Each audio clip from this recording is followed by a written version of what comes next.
落后的骑兵自杀式冲锋，撞上了先进的铁炮三段机。大人，时代变了。如果提起长筱之战，我们总能看到这样的描述，听起来就像是科学吊打玄学一样简单。但事实真的是这样吗？今天我们就来聊聊这场一天便让战国豪强甲斐武田家再不能的恶战到底发生了什么。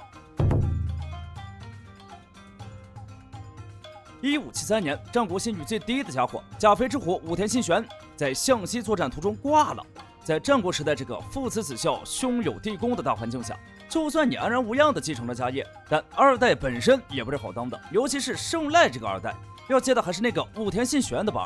武田信玄和上杉谦信这对好基友虽然生前可以说是叱咤风云，但对于他们的接班人来说，两个人留下的烂摊子都相当不好处理。信玄临死前，他给武田胜赖留下了一道极其抽象的难题：3年之内不准发丧最后是以信玄隐居的名头让胜赖继承了家督。但胜赖这哥们儿性格跟信玄完全不同，信玄是徐如林的阴谋家，胜赖则是急如风的莽撞男。很多人觉得胜赖是个败家二代，但实际上刚接班时的胜赖甚至打出了远超他老爹的表现。他不仅没守成3年，反而主动出击，拿下了连他老爹信玄都没啃下来的硬骨头高天神城。这时候的胜赖心里憋着一把火全天下都说我不如我爹，我非要打个样给你们看。于是在1575年，胜赖带着15000到2万的大军，气势汹汹地杀向了三河，目标长筱城。这地方不仅是战略要塞，更是武田家的眼中钉。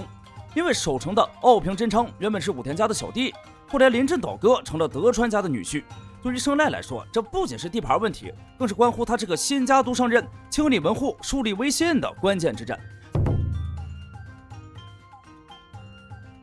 长筱城很小，守军只有500人，面对武田家的2万大军，这本该是一场降维打击。但战国的游戏环境是大家都心照不宣的狂点守城技能最后便造就了战国时代只要缩进城内居守便人均铁皮王八的大环境。因此这次也不出意外，奥平真昌这哥们儿不仅守住了，还守得极其硬气。双方就这么拉扯了半个月，城里粮食被烧了，眼看就要全员领便当。就在此时，一位名字看起来就很强的家伙挺身而出，他的名字叫鸟居强右卫门这哥们儿只是一介普通的族青。作为基层族青的他主动请缨，趁着黑夜钻进下水道，游过寒崖川，避开武田军的封锁和守卫，硬是跑了65公里，一路跑到了家康所在的冈崎城。想当年希波战争时，马拉松战役中，菲迪皮特斯狂奔42公里求援，最后力竭身亡，为人类留下了马拉松这个运动。鸟居强右卫门简直是菲迪皮特斯日本粉丝。德川家康得知消息后，立马开始打点兵马，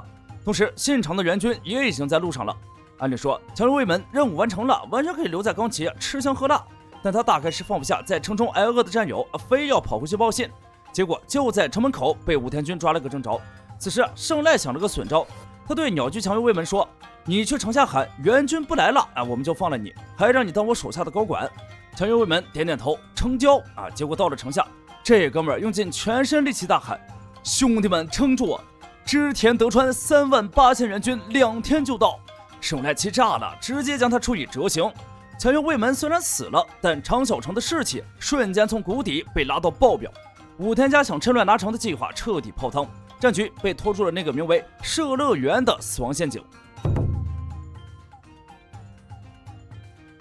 1575年8月15日，织田信长和德川家康的联军到了，胜赖分了3000人继续围城，防止城中守军跟援军两面包夹的情况出现。最终38000人对阵12000，兵力对比接近3比1。信长这人打仗从来不跟你讲什么武士道精神，他在社乐园看了一圈地形，有河，有泥地，还有山。信长嘿嘿一笑：“大伙别闲着，搬木头钉栅栏。”于是，在武田军对面出现了一道长达数公里的马防栅，这就是战国版的塔防游戏。知德联军把自己缩在栅栏后面，前面挖了深沟，后面架起了铁炮信长的战略很简单，我就在这挂机，扭种就冲过来。很多人觉得武田胜赖这时候是降智了，明知对方有栅栏有铁炮，还非要冲。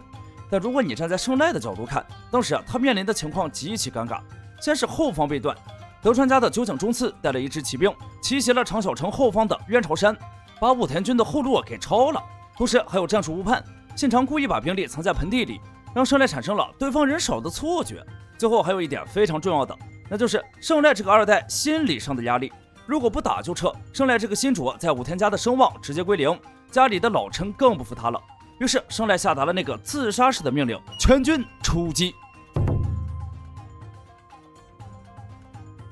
在这里咱们必须得说明白2个被日后二创神话了400年的谣言。误区1：武田骑兵队 vs 铁炮3段机。在很多人的印象里武田家有一支像欧洲中世纪那样的重装骑兵团，而织田家用3段机，也就是第1排射完，第2排补上，同时第3排准备的3段式射击，成功拦截武田骑兵。或者铁炮的降维打击把他们射成了筛子。但其实事情的真相是，武田并没有组建起规模化的骑兵团。虽然日后的文学影视创作中都在努力营造武田赤背骑兵天下无敌的印象，但战国的马体型很小，像大号驴子，马主要是用来送将领去战场的。到了地方，武士们通常是下马步战，所以这场仗本质上是大规模步兵冲锋撞上了野战要塞。而3段机的实战应用也大概率是编的。那种1排射完，另1排补上循环射击战术，在现实中的欧洲历史上确实存在，但以战国时代那种黑火药、火绳点火，甚至连弹药都还要靠火枪手自己配比的情况下，几乎不可能实现。虽然战国时代确实有不少人发明出了枣核，也就是预装弹的技术，但这种做法并没有得到普及。而且在没有实现兵农分离的战国时代，大部分铁炮手也不过是经受了相关训练的农民而已。因此长筱之战的实际情况是，联军铁炮数量实在太多了，有足足3000挺。在这种绝对的物量压制下，根本不需要考虑什么3段机，只要大家轮流开火，那种密集的弹雨就足以让冲锋的武田军怀疑人生。武田家并没有在织田尚脆弱时将其扼杀，如今织田的体量已经逐渐成长到了可以支撑信长天下不无野心的程度。这根本不是什么新战术对旧战术，而是土豪对穷鬼的降维打击。这场仗打得极其惨烈，持续了整整8个小时。武田军的冲锋堪称壮绝，虽然对方有栅栏，虽然有弹雨，但武田家的猛将们硬是拆掉了2层栅栏，甚至有人杀进了第3层。但这终究是自杀。武田信玄留下的那帮全明星班底，山县长景、内藤昌秀、马场信春，在这里迎来了集体的终结。最感人的一幕发生在撤退时，侍奉了武田信虎、信玄、胜赖3代的老将马场信春，为了让胜赖撤走，主动留下来断后。他站在高处看着胜赖走远，然后对着追上来的敌军大喊：“我就是马场美浓手，来取我的首级吧！”这位一生出阵50余次、全身无伤的猛将，最终在长筱的夕阳下华丽战死。这一战，武田家的精锐几乎全军覆没，死掉的不只是将领，更是武田家统治信浓3河的根基。胜赖最后只带着几十个亲随逃回了领地，曾经不可一世的甲斐之虎传人，自此彻底转攻为守。